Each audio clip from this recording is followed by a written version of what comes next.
Next, we're going to look at something called Poro. And this is when the boys, another form of initiation, the boys are going through to then become men. And it's also associated with regional governments and important leaders. And instead of wearing a wooden mask, they wear something like this that I'm showing you. And it's constructed of things like leather and fabric and layered together. And then sometimes wooden tablets inscribed with Quran verses are also attached to this for the ceremony. So this, of course, is a more recent thing because of the spread of Islam. And sometimes then we have also associated with the same ritual, we have masks like this. The mask is wooden and it's black, and it's supposed to be really scary. So everywhere the Poro spirit is said to eat boys alive before spitting them out as male adults. And so it's this initiation that they have to go through with this spirit. And so they have this fruit that they squish, these berries they squish up that are red, and they put on the mask to make it look like blood, that it's eaten the children. So it's pretty scary stuff. And then we have in northeast Libya and southernmost Guinea, the guardian of the Poro initiation is a beautiful female masquerade. So this is different. And this is honored as the mother of all masked spirits. And she appears to the boys as they enter the Poro enclosure.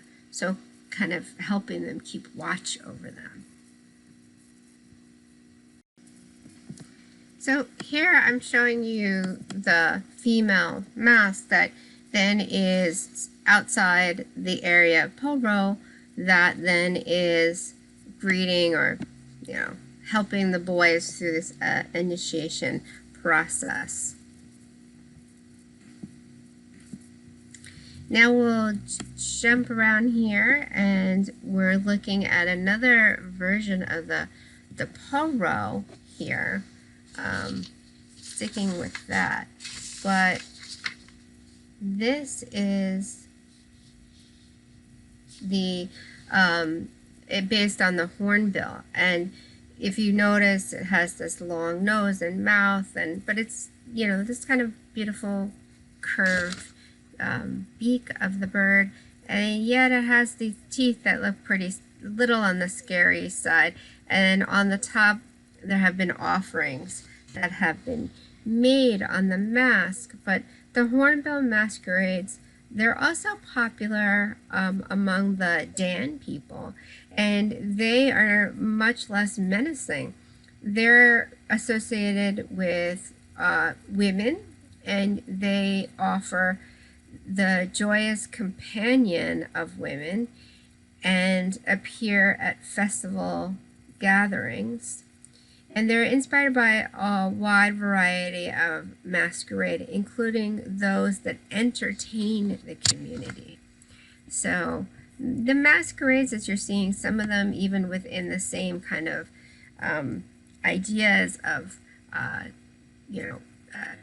children moving on to different levels of adulthood, and the celebration and the ceremonies associated with that sometimes are joyous and sometimes are interpreted as being rather scary, like in the previous mask that I showed you of this one that is going to eat the children. It seems pretty scary to me.